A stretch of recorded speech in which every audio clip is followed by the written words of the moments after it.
What is up, guys? James Carter TV here to recap the Indianapolis Colts victory over the Denver Broncos 27-24. Although it pretty much should have been 30-24, but the Denver Broncos defense proved to be undisciplined near the end of the game, and it cost them even a chance to win the game, although the chance was very slim at that.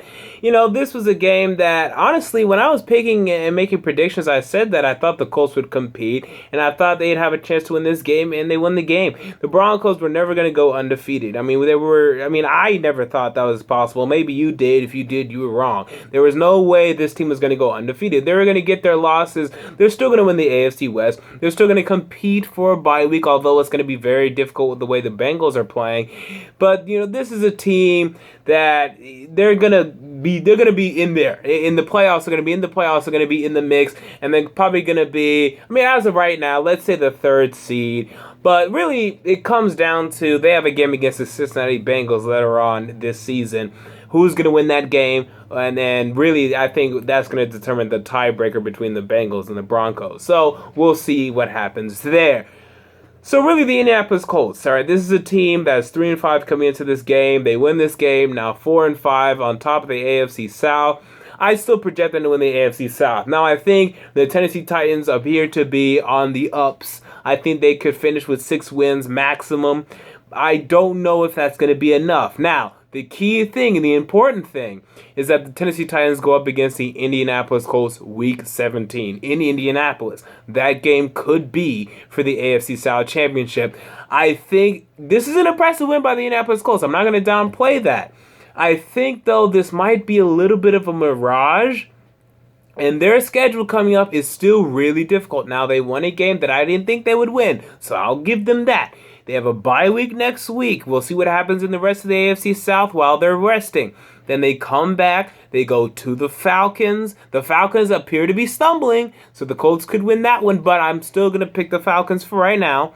They host the Buccaneers. Sounds easy, right? Sounds easy. I don't know about that.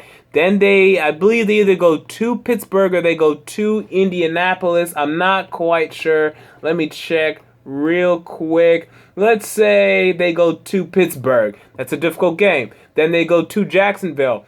You say that's easy, but I'm not so sure if that's as easy as it may appear to be. All right, here's the Colts' official schedule. So, as I said, they have a bye week. They go to the Falcons. I think that's going to be a loss. They host the Buccaneers. It'll be troublesome, but I'm going to say win for the Colts. Then they go to the Steelers Sunday Night Football. Ben Roethlisberger will probably be back by this point. I like the Steelers there. They go to Jacksonville. You'd think this would be an easy game, but I'm not so sure. Although, with that said, I'll pick the Colts to win that one. They host the Texans. The Colts are going to win that one. And then they go to the Dolphins. I don't know what the Dolphins will be playing for at this point. That one's up in the air. And then they host the Tennessee Titans. So the AFC South, I think, could be up for grabs Week 17. But I'm still putting my money on the Colts. And I'm a damn Titans fan. So you should be putting your money on the Colts to win this division as well. And the Broncos, like I said, they were never going to go 16-0. The Broncos defense, we think it's the best defense in the NFL. I think they still are. But even the best defense in the NFL is going to have its bad days. And not one defense in the NFL can dominate from week to week. You just can't do it in this league. In 2015, you can't do it. Forget about it. But hopefully they rebound. They do better next week. I'm not sure who they're facing, but I'm sure they're probably going to win. Although, unless if it's the Patriots, I'm not really sure.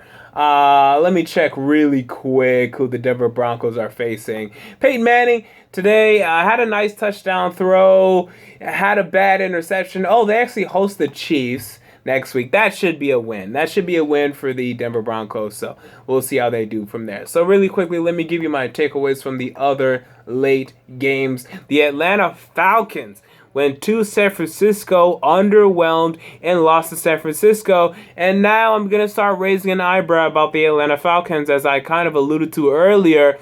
This is 3 straight weeks now where they've underwhelmed, maybe 4. Because I remember against Tennessee, they only put up 10 points. They won 10-7.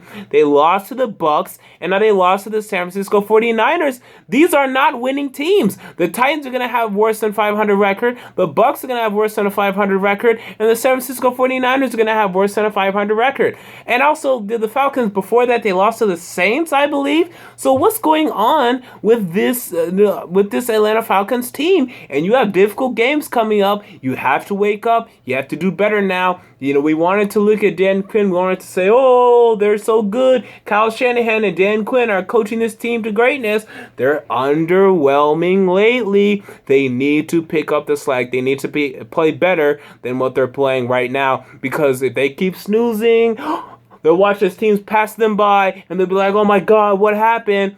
That's what happened. So, the next late game, the Giants went to Tampa Bay. They beat Tampa Bay. This is no surprise to me. I thought this would be a shootout. It really wasn't, but the score might suggest that it was.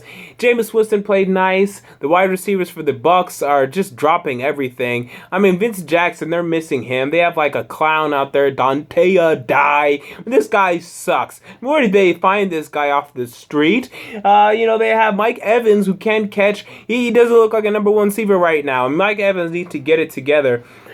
Sorry about that. Austin Seferian-Jenkins didn't play today. The weapons for Jameis Winston are not doing their jobs, while the defense continues to have its struggles as well. The Bucs won't be a playoff team in 2015, but hopefully they can fix the defense and they can show up in 2016. But, this season is just about showing that Jameis Winston is indeed a franchise quarterback and that they are headed in the right direction. And by the way, I really do not understand this whole Marcus Mariota versus Jameis Winston thing. I really don't get it. And I'm a damn Tennessee Titans fan. Why is it that we as fans, I mean really you guys I'm talking to, because I don't do this, I don't understand it, why we're so quick to say, oh, who's better? Jameis Winston or Marcus Mariota? Who's better? Oh, he's better, he sucks. He's better, he sucks. Maybe they're both good. Now, maybe one's better than the other. Who's better right now? I don't know. I'll tell you this. I had Jameis Winston being the better prospect. I thought he'd be the better professional. Up to this point, there's evidence to suggest both. I mean, right now, the evidence is leaning in Mariota's direction. Winston is still good, though. They both don't have, one doesn't have to be good, and the one doesn't have to suck. They can both be good. I think they both will be good. I think when you see Peyton Manning and Tom Brady and Drew Brees and Phillip Rivers and kind of Roethlisberger, as they retire, these two, I'm telling you, they're the next great guys. These two and Derek Carr, those are the three. They're going to be around, and they're going to be winning Super Bowls. I'm on it. I'm the first one to say Andrew Luck, maybe he needs to clean it up, though. But those four guys, I'll say, Luck, Carr, Mariota, Winston, that's the future of the quarterback position. Maybe Teddy Bridgewater can get into that discussion, but right now, he's not really doing as well as the other four. He's never shown the upside the other four have. Teddy Bridgewater is good. Is he great? Does he have the potential to be great? I haven't seen him as much as I have with these other four guys. And Aaron Rodgers is still kind of young too. So, I mean, those five guys, those are the guys that's really going to do well. Bortles has a chance. Cam Newton. Okay, Cam Newton. Okay, I will add him. But, sorry. They need to get more weapons around him. I'm sure they will within the next decade. So, Cam Newton as well. Anyone else I'm forgetting? I don't think I am. Matt Ryan's pretty young. Well, I guess I'll add him to that list.